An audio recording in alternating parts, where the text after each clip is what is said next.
Okay. Well, so I'm having my second or perhaps third video interview and conversation and crazy chat with Hollywood woodwind master Mike Vaccaro about his self-produced CD number 4000 or something. I mean, you just crank them out, right, left, and center.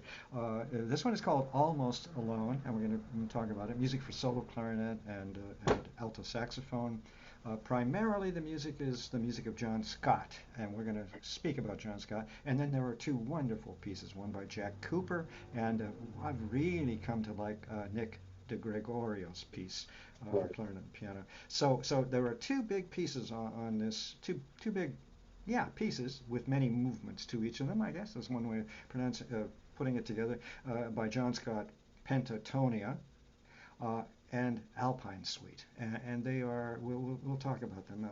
Pentatonia, for example, 14 short pieces that are just simply imaginative as hell. I mean, I can't believe we're going to talk about John Scott's active and imaginative mind, and he's whatever 95 or something now, something like that. 60.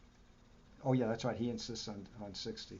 Uh, and then the Alpine Suite, and Mike and I were just talking that John knows the repertoire so well, the major repertoire, and of course had a film career and a composition career of chamber music. We just last time we talked, you and I, Mike, was about his CD that you put out of his chamber music, particularly.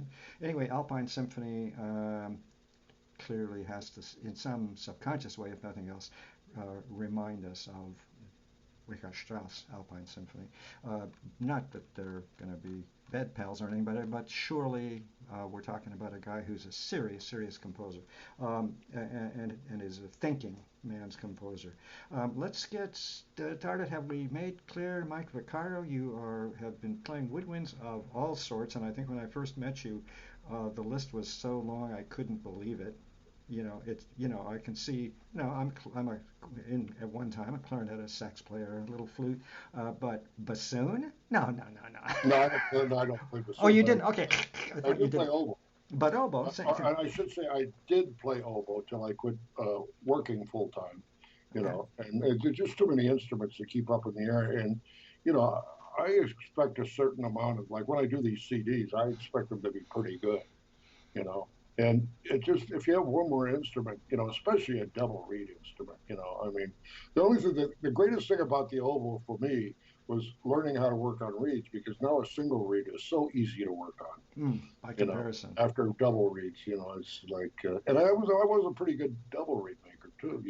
Well, I guess what I'm getting at is any double reed to me as a one single reed player impossible. So congrats on playing professionally oboe in the studios and everything else. That whole business that you were in for so many years and so engaged in. That's like you have one take, and there are three instruments you have to play. Right? I mean, I just dream about it, but that's exactly the profession, right? There's no nonsense. There's no nothing. You do it right, or you don't get called again. It's Something all like that. business because there's so much money involved with it. They don't Yeah. have time to even joke around.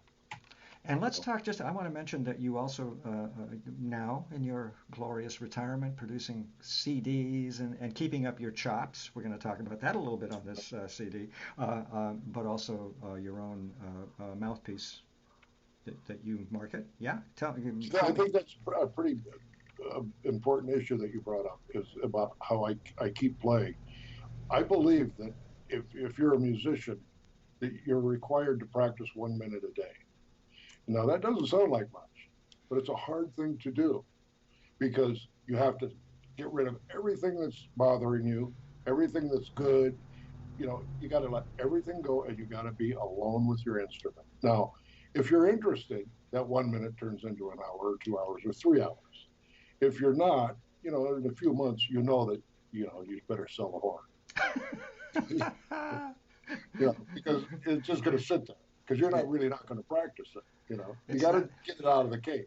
And speaking of COVID, that we're all at, we hope, the last few months of the worst of COVID, I keep wondering why I've been just staring out the windows. My training is as a conductor, and if you don't have an orchestra, there's not much to do.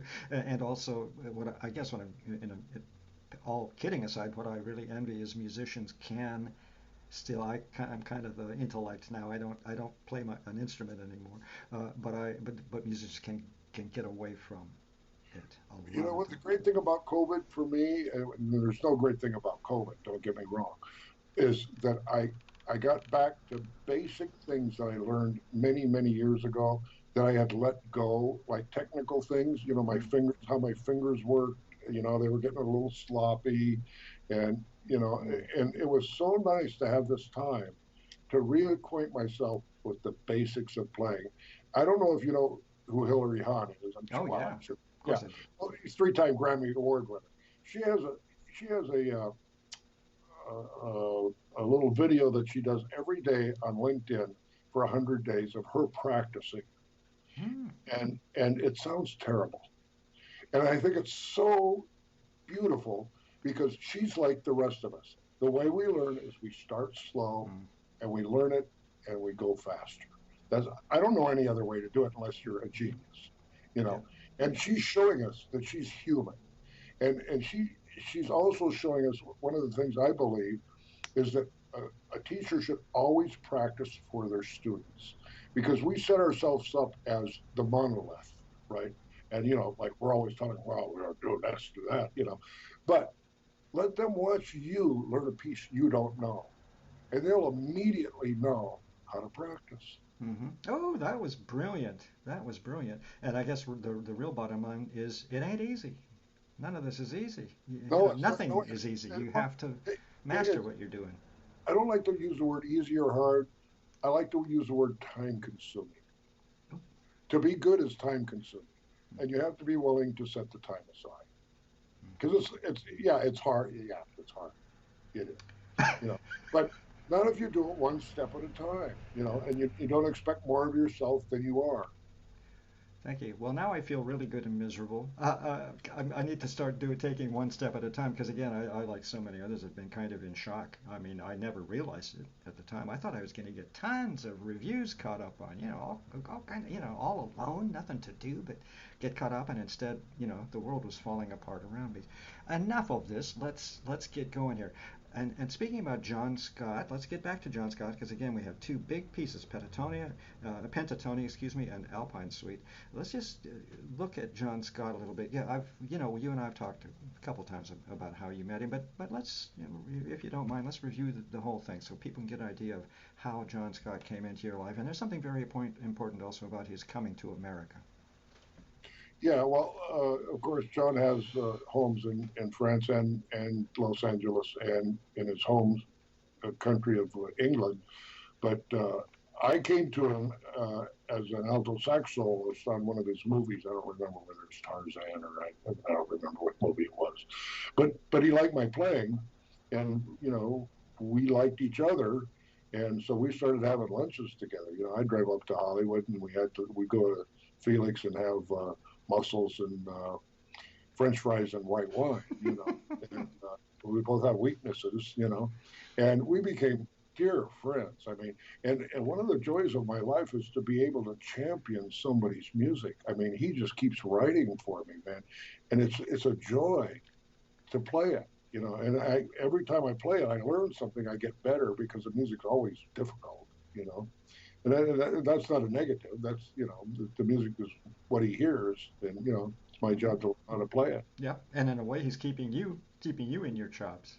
Right. Right. When did Pentatonia and Alpine Symphony kind of come together? Has that been when did he suggest, hey, I've got these pieces for solo clarinet and alto? About a year ago. Ah. A year ago, I I uh, I built a studio in my practice room, which is it's only two tracks, and now the new thing with recording is a composer puts everything on synth, and then he puts a few real live instruments, or he or she uh, puts a few live instruments on it to make it sound real, and that's what you get on TV or some movies, the B movies especially. Uh, so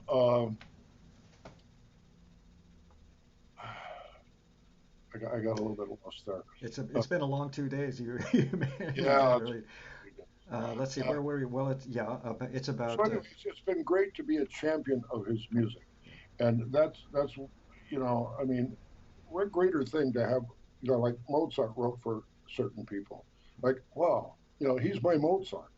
And not only that, not only is he your Mozart, but so many of your friends whom you have enlisted, musicians, other Hollywood professional musicians. I mean, this is one hell of a town, Hollywood, in terms of the level and the expectations. Let no one make any mistake about that. But the point is, all of your colleagues who have you joined together over the years with so many of the CDs that you put out, given them something to do. You've asked them to compose works.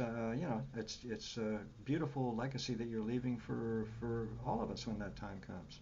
Well, that's something that's really important to me is to have some original music on every CD I've ever done, which I've done, and some of them are all original music. And I think they're all very valid. I mean, Mhm. I'm a tonalist. I don't like grunts and groans and multiphonics and I mean, there's nothing wrong with it if you like. I was just driving home today from somewhere, and I was listening to this composer that had written for the Atlanta Symphony and Kansas City Symphony, and one of the pieces was about an orchid or something, or a rose petal or something, and I thought, I don't see the rose petal in that. I mean, it was just so outside, Oh, and it was good, but I wouldn't have called it that. mm. I would have called it, obtuse number one. And it was really good music. I mean, the guy could write. There's no doubt he could write. Sure. But for me, tonality is not over. You Yeah, no, know, quite right. And all of us have our preferences as well. I was, as in my little modest conducting career, I was scared to death of French music. It right? scared me to death because it's really, really hard and really complex, and you have to sort of almost have a mind morph to get into that. And I just wasn't there in my youth, and I knew it, so I kind of stayed away to, and not to say tonality, atonality, but what we feel comfortable with is obviously what we're going to do best. Mhm. And in the case of John Scott, that's kind of why I don't want to demean him as a conductor, as a composer, and demean is not the word at all. And I'm sure you know it, but the idea that for film music one writes maybe more tunefully, understanding that huge, massive cinema audience. Well, you're right. You write for the video. You don't write for the Mm, musician. yeah. I mean, that's not your job is to enhance the Mm, video. Like in the crying scene, make them cry. yeah, yeah. Here, here. That's what Yeah, you're supposed to do. You know, yeah. And and his chamber music, as per your other CD, it's going to be up. Is already. We got a page up on that CD of John's chamber music. That is the real music. Yes, I understand. It's right. quite different from his film and, music. and he's quite flexible. That's the bottom Yeah, line. there you go. Like if and like he began as I believe a clarinet player, and then in the army he played the harp. Yeah, I remember that. He came Crazy. back to woodwinds, and he did that for several years till he had to have an operation on his jaw. And then he became a composer. So he was already very flexible. I think we discussed that he played on one of the Beatles. He played a Yeah, flute solo on one of the Beatles yeah, tunes, right? And so he's very, very flexible as a musician already. yeah. Because he's had a commercial a living and a classical living, Mm. and a motion picture living. So, I mean, he just knows what to do for any situation. So in your case, just looking at Pentatonia, Mhm. uh, John Scott comes. You've just put out his CD of his chamber music, all that. He's always been writing stuff for you, and so on and so forth. And he comes at you a year ago and says, "Hey, I got this little piece. Pentatonia, 14 short little pieces. What do you say? Put them together for me." Well, he just started sending them to me.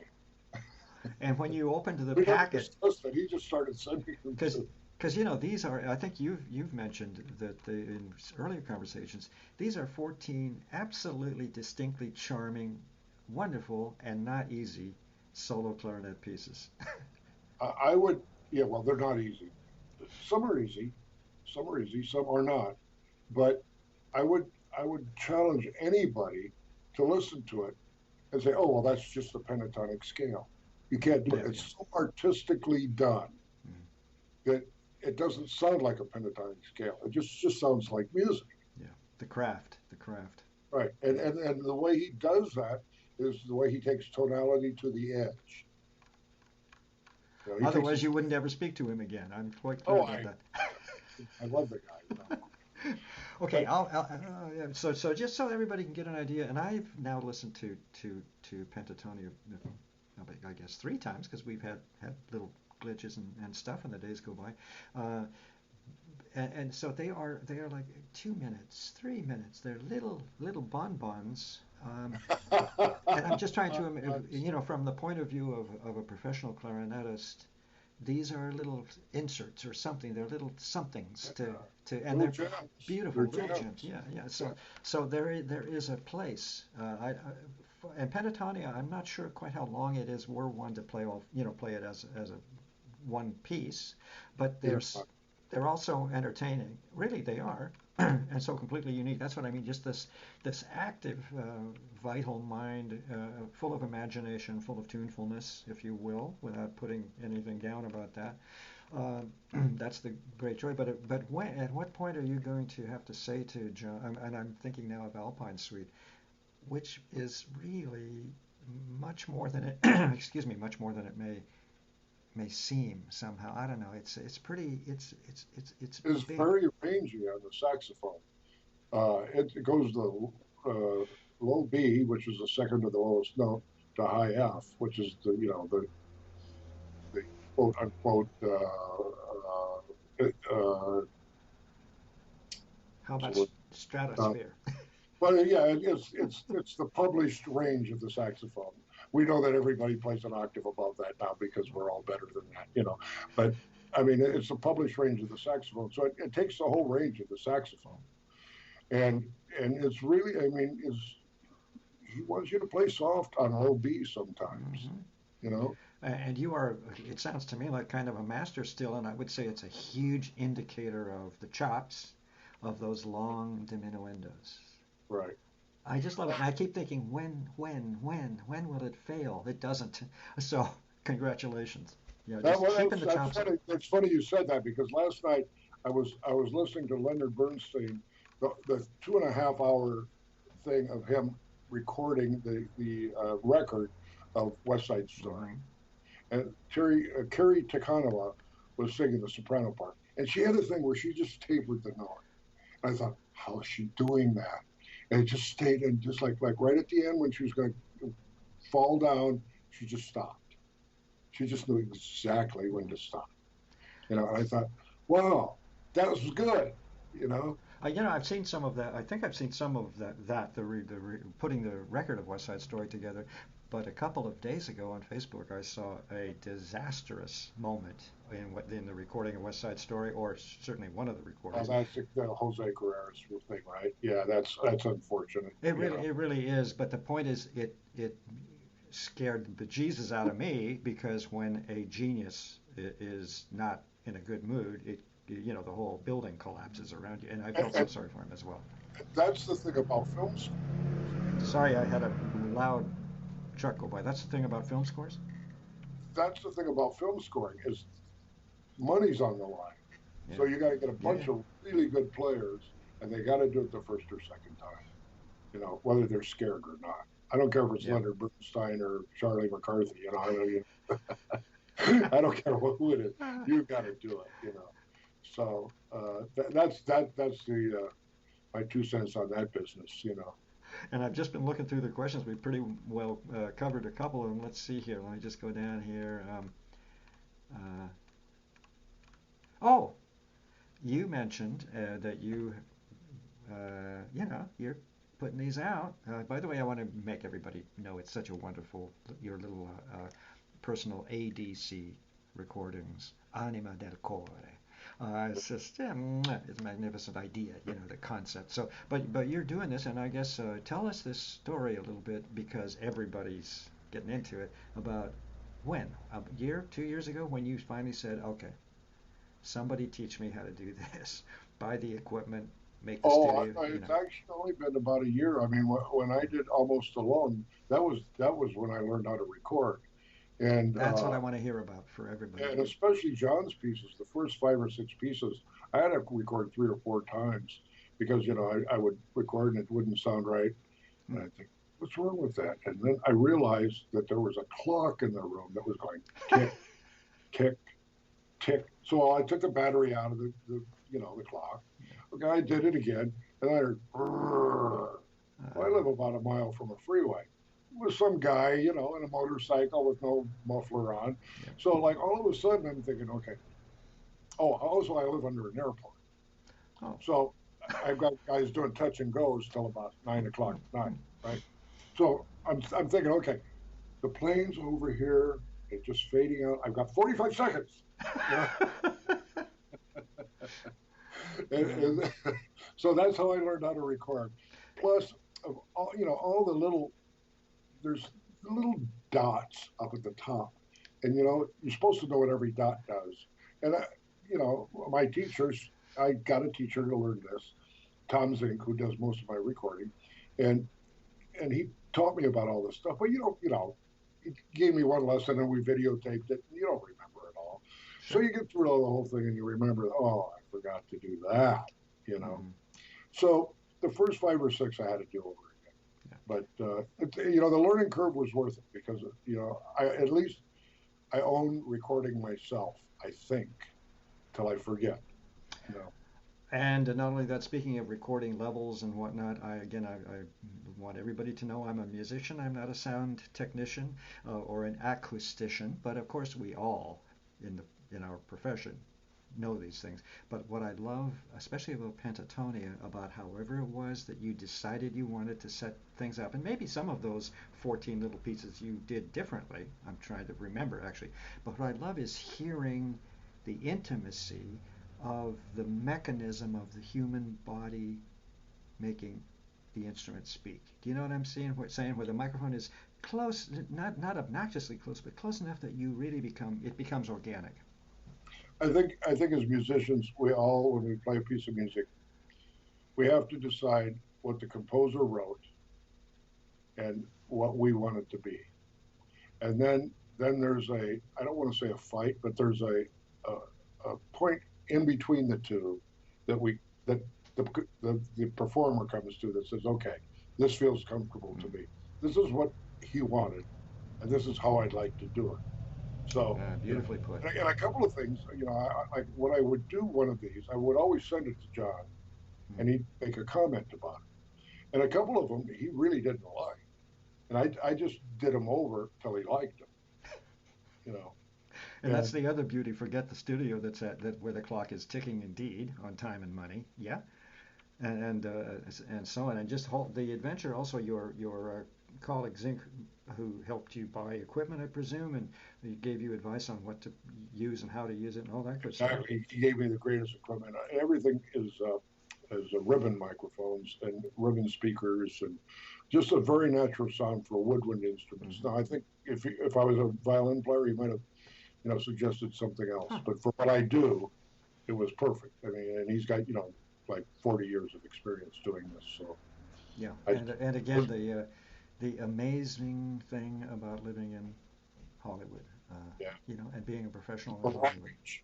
Pardon? Say again? Or Long Beach. Or Long Beach. Okay. Yeah. I'll give Long Beach some credit. They've got the Queen Mary. I'm happy, or at least for now. Sorry about that. Yeah. Let's see. Let's have a little look. I think we've talked about composer John Scott. How about Jack? Let's look at the 2 pieces at the end of the CD. Again, just to kind of fill them out. Everybody knows how that works, but these are really worthy pieces. These are the only 2 pieces for clarinet and piano. Stop me if I get this wrong, but tell us a little bit about Jack Cooper and Nick DeGregorio, these 2 guys. Friends, I presume, and all that good stuff. Well, Jack Cooper is the jazz instructor at the University of Tennessee. And how we met was he was looking for sponsors for his recording of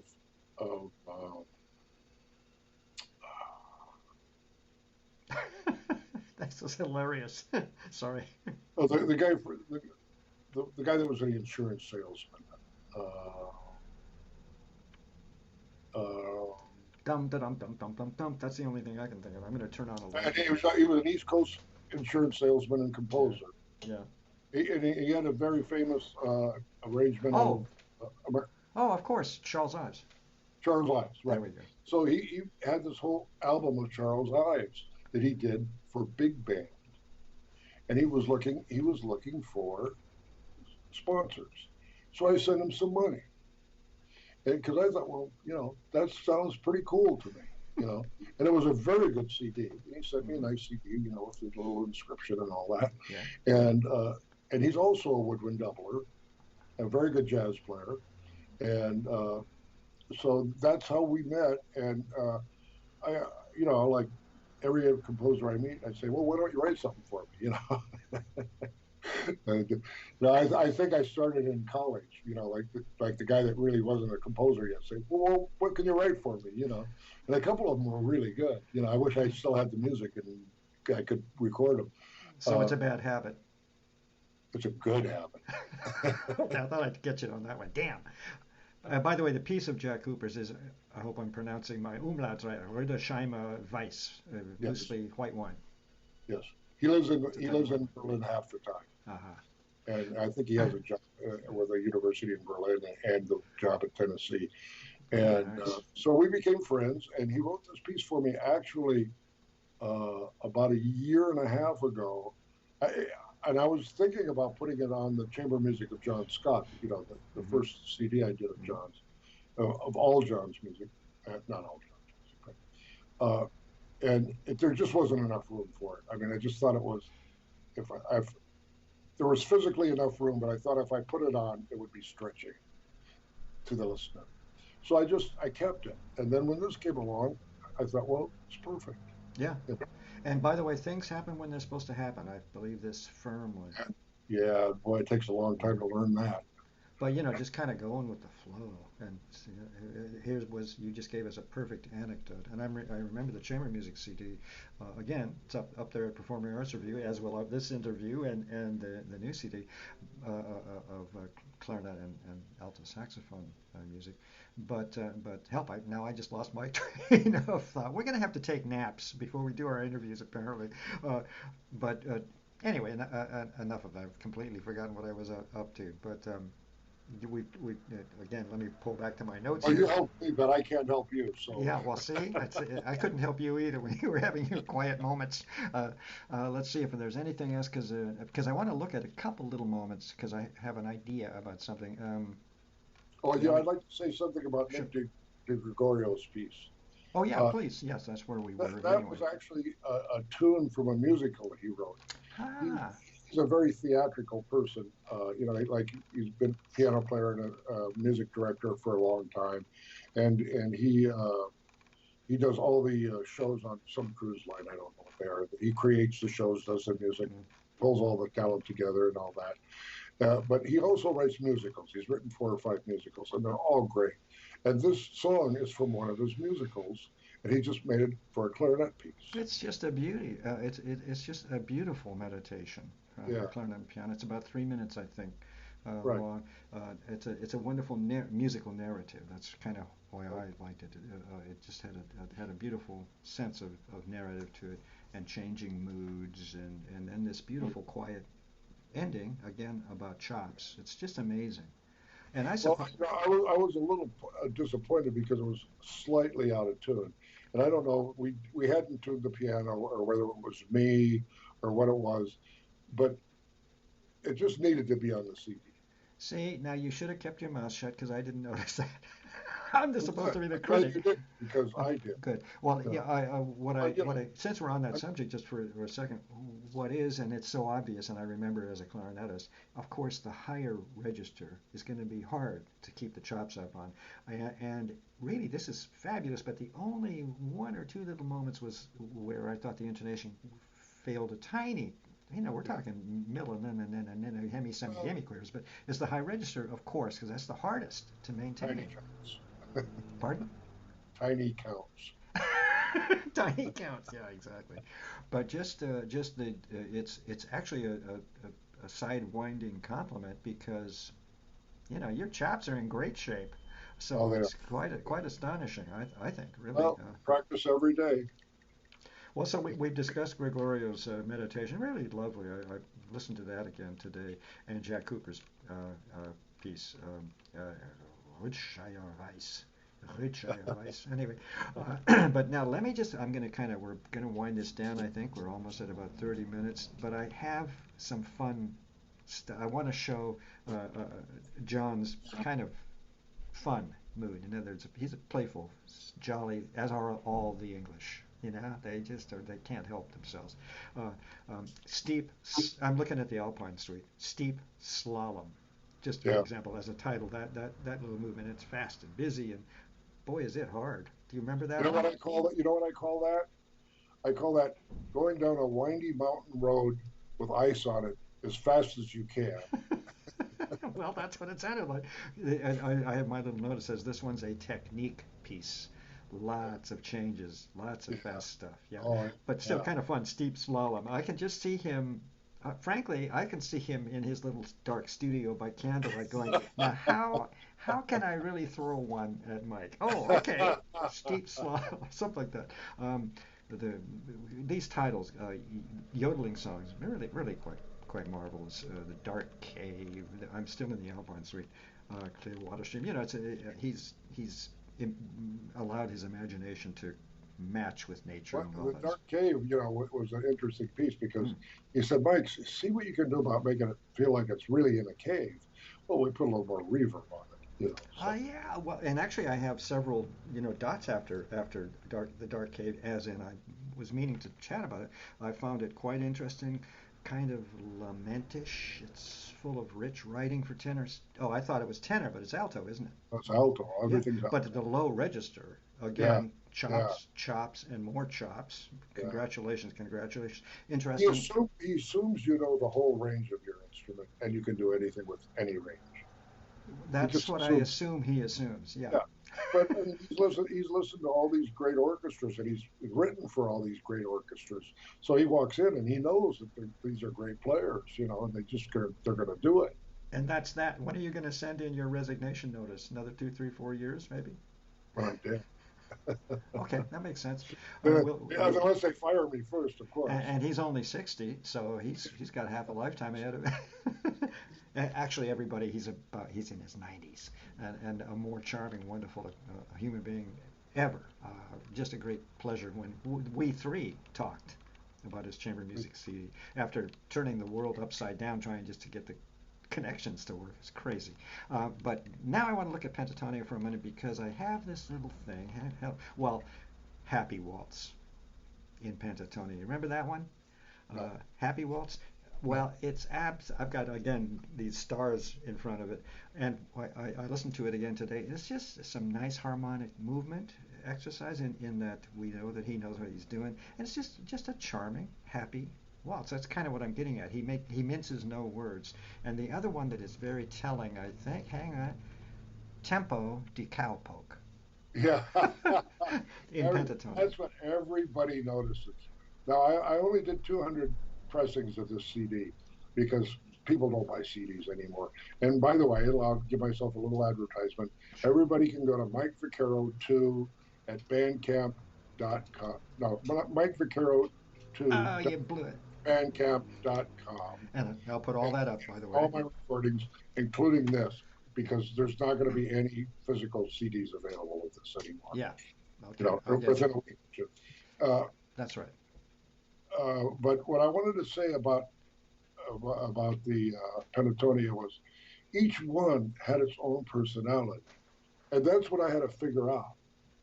Mm. It wasn't just playing it; it was like figuring out, like, okay, he said he wanted it at 106, but if I play it at 96, it feels like I want to play it, right? So then we'd have a little conversation, you know. Sometimes he'd say, well, okay, whatever you want. And other times he said, oh, no, it's got to be 106, Mm. you know. Interesting. So, we had a dialogue about all of the movements. Mm. And it came out really wonderful, I think. Oh, that's so fantastic. But I guess what I'm getting at with Tempo di Cowpoke, which clearly has some little hints. I think I heard Turkey in the Straw and a couple of other things. You don't think there's da da da da da da da And da. that. Yeah, that's in Um, there. I think he's a closet American. And what I mean by that is not just this little movement, but what a great, he just, I hardly know the guy, but he just exudes that this was the greatest time of his life to make that break where he could come to America and make recordings on the West Coast, in Hollywood, all that stuff. And so here, Tempo di Cowpoke is an homage. Yeah. Very playful and very fun, I think. Anyway, that's fun. And then there's one other where we talked a little bit. Oh yeah, um, it's up here. It's called, the title of this again in pentatonic. This little movement it's about 2 minutes long. It's gentle rocking. Mhm. And you and I talked about it, and I gave a couple of other gave it a couple more listens, and sure enough, he quotes Dvorak. Yeah, it's a tune from New World. So Oh, what I mean is he's so charming and tongue in cheek and so literate that you got to be careful. He's hiding things everywhere, possibly. Anyway, wonderful. I'm very humbled to be his champion. I mean, Well, yeah, he can keep you writing are. for me every day of the year, and I'll record everything. And it's a good service you're offering. Again, this man needs to be his, if you will, serious music, but his film music is pretty fantastic Well, too. he has so he has so many symphonies and string quartets and It's all yeah, kinds of music that has never been played. yeah. And I mean, it must be terribly frustrating for a composer of that caliber not to have his music played. Especially with all the connections if you get. In others, he's not even like so many composers I know who never get their music played. He has or has had those opportunities at the top of the top in Hollywood. You know what I mean? It's just that it's hard to market so-called classical Yeah. music. Yeah. I heard one of his string quartets, and it Mm, was it was perfectly performed. mm, I have to say that. mm. And I talked to the string quartet afterwards, and they said, "Well, that's the hardest thing we ever did in our lives. We didn't know if we could even get through it. And Wow. it was just perfect. Mm. It was just so lovely. And And not hard as in he's a foolish composer and doesn't know what he's doing. Hard because that's what he needs. You know. hard like the first bassoon solo in Rite of Spring. Well You put. know, well, I can't do that. Yeah, you can. Sure you can. Now everybody can, right?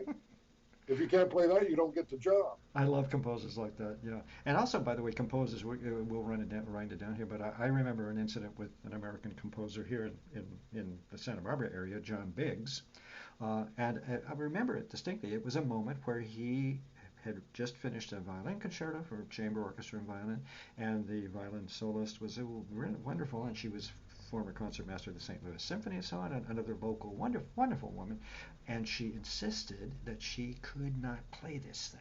She just, implying that you just didn't write this correctly, and all it took was him as with so many composers, being patient, gently showing musicians how to play their work. In a way, it's not like John carefully took you by the hand here, but he didn't fool around with you either.